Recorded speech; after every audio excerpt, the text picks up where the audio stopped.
Salut bande de guignols. Comme vous l'avez sans doute remarqué, la chaîne va très bientôt franchir le cap des 222 222 abonnés. Il faut qu'on fête ça. On commence à être une sacrée communauté de zozos. Je vous kiffe grave les gars. Merci pour tous vos super commentaires, toujours remplis d'un bon esprit. Ce super esprit des chercheurs de véritude qui nous conduira à percer les mystérieux mystères de l'univers.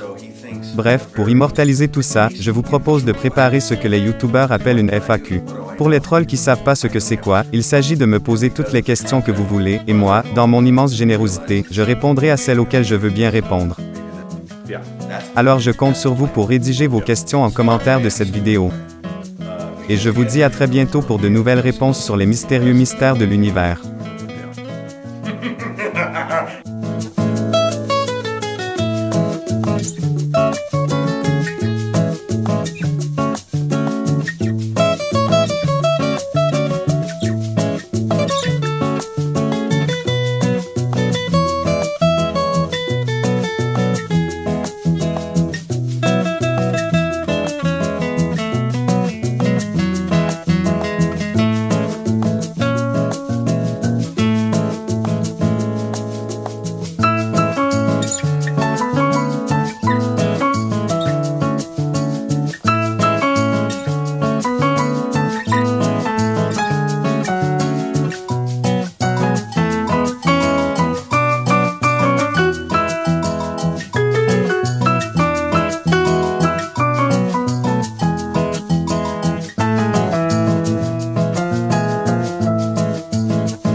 C'est parti pour une heure en compagnie de quelqu'un que j'ai eu quelques minutes au téléphone. Et c'est une première pour lui, puisque c'est la première fois qu'il va témoigner autre que par écrit de tout ce qu'il vit depuis tout petit. Il s'appelle Demian. Bonsoir Demian. Bonsoir Yves. Merci d'abord de la confiance. Hein, ouais, je vous en prie, c'est moi qui vous remercie de m'inviter. Parce que c'est important. Vous avez rencontré Bob à Toulouse lorsqu'il est allé là-bas justement pour parler de la radio, lors des rencontres. Ouais. Pas de mystère et de l'inexpliqué, mais de rencontres. Et il s'est dit, écoutez, il nous a dit à toute l'équipe, Demian, faut qu'il vienne. Il habite Paris en plus, donc c'est bien de vous avoir en face, pour qu'il explique tout ce qu'il vit depuis tout petit, en fait, puisque on va dire que vous êtes chercheur de réponses, aventurier et auteur. Voilà, on va vous présenter comme ça. Et ufologue, on va dire amateur, mes heures perdues. Et ufologue, amateur, très amateur alors, hein, très impliqué amateur, oui, on va dire. Amateur très impliqué, on va dire, oui. Amateur très impliqué. Et on va pas en dire plus sur ce que vous faites à côté parce que ça remplit toute votre vie et puis vous voulez garder un relatif anonymat là-dessus. Oui, tout à fait, oui. Encore une fois, nous on est là pour libérer la parole et pour libérer les esprits aussi. Et vous allez faire partir de toute cette histoire. Alors, vous avez pas tout à fait la quarantaine. Presque, bientôt. On approche. On approche, ouais. Mais votre rencontre avec les extraterrestres, avec tout ça, c'est fait à partir de quel âge la première fois? Alors, il faut savoir une chose, c'est que je vis des observations d'OVNI. J'en ai fait énormément depuis mon enfance. Ça a commencé à l'âge de 8-10 ans. Ah, c'est ça. Ça s'est poursuivi durant l'enfance, puis l'adolescence. Et j'ai vu un nombre incalculable d'OVNI. Ça, c'est incroyable. Alors, quand vous les avez vus, vous étiez avec d'autres personnes qui ne les voyaient pas ou alors J'ai été la plupart du temps seul. Durant la petite enfance, j'ai des camarades qui m'accompagnaient, qui étaient avec moi, qui les voyaient aussi. Donc souvent, c'était des lumières qui virevoltaient au-dessus de nous quand on jouait dans les forêts. Et un ami à moi, là, on a vu aussi avec moi. Donc cette fois, c'était une observation très rapprochée, donc quelques centaines de mètres. Et la plupart du temps, c'est vrai que je suis seul à les voir, mais c'est parce que je suis très souvent aussi isolé, en voyage, ou en vadrouille, si je puis dire. D'accord. Alors toujours des lumières, pas d'objets solides. Alors, ça se présente toujours sous la forme d'apparitions lumineuses. Donc, en fait, dans mes observations, je fais deux distinctions. Les premières, c'est celles qu'on voit passer dans le ciel à toute berzingue, qui virevoltent. Voilà, on sait pas trop ce que c'est. On sait pas. Ce sont des lumières, ce sont des ovnis. On peut pas les confondre avec des étoiles filantes, avec des choses comme ça, avec des satellites qu'on voit passer aussi dans le ciel. Ouais, mais depuis ma petite enfance, j'ai appris justement à faire la différence entre ces satellites qui traversent le ciel et ces objets qui ont on va dire, des courses un peu imprévues et des réactions vraiment propres justement au phénomène ovni. Deux phénomènes que j'ai observés donc durant mon adolescence et il y a 5-6 ans.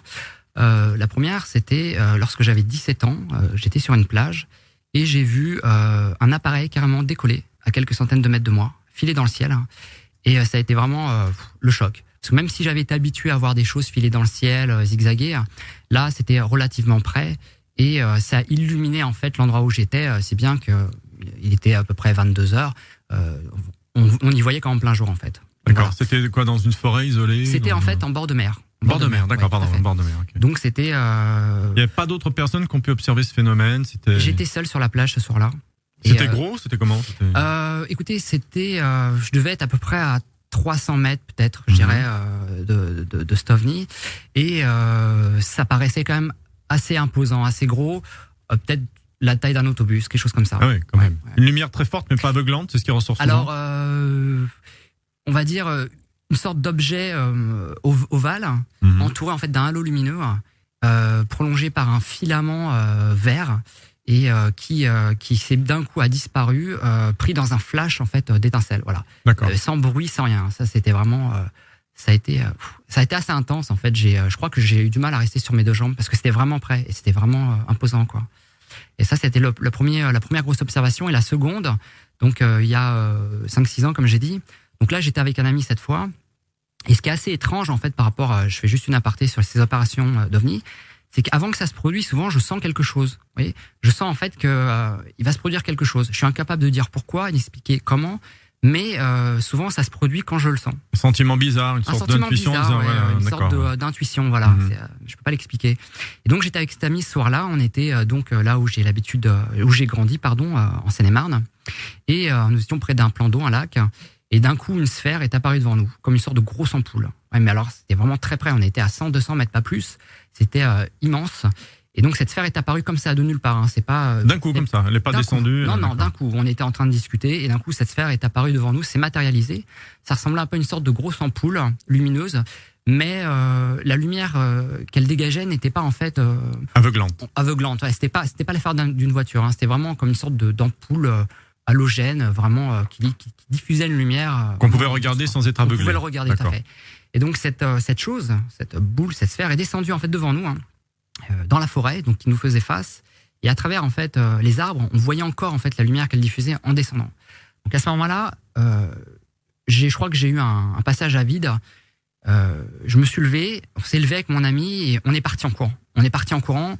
Même si le désir d'aller voir ce que c'était était fort, la peur a vraiment pris le dessus. Hein. C'était impossible de... Il n'y a pas un sentiment, justement, c'est dommage d'ailleurs, avant ces apparitions, de sérénité qui ferait dire il va se passer quelque chose, mais il faut aller voir, c'est pas dangereux. Non, c'est toujours le sentiment de peur. Je pense que l'inconnu fait peur quelque part. Quand on est confronté à ce qu'on ne connaît pas, on a peur. Et puis quelque part, affronter l'inconnu et regarder une réalité, je dis bien une réalité, une vérité qui n'est pas forcément celle de tout le monde, ça implique que derrière, on peut plus revenir en arrière dans ses croyances. C'est-à-dire qu'une fois qu'on est confronté, qu'on a vu, comme après j'ai pu le voir donc à travers 3 contacts distincts que j'ai eu. On va en parler, oui, bien sûr. Voilà, on peut pas revenir en arrière. Donc on s'accorde toujours, on va dire, une sorte de marge en se disant je suis pas prêt peut-être aujourd'hui. Je suis pas prêt à voir, je suis pas prêt à aller plus loin. Puis on a peut-être peur aussi si on s'approche et qu'il vous embarque. Oui, c'est le problème, c'est que voilà, il y a tellement de choses au cinéma machin que bon, vous dites si c'est effectivement ce que je pense, il y a quand même potentiellement un risque. On sait pas, hein. On sait pas.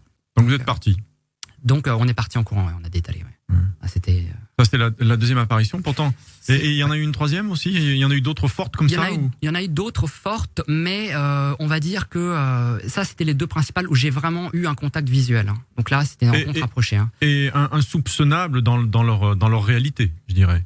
C'était une réalité. Ça pouvait pas être un rêve, un flash, un truc. C'était vous étiez deux à l'observer, on peut pas se tromper. Soit on rêvait tous les deux, soit on était tous les deux sous LSD. Alors que je me drogue pas, je suis quand même sain. Je ne fume pas non plus.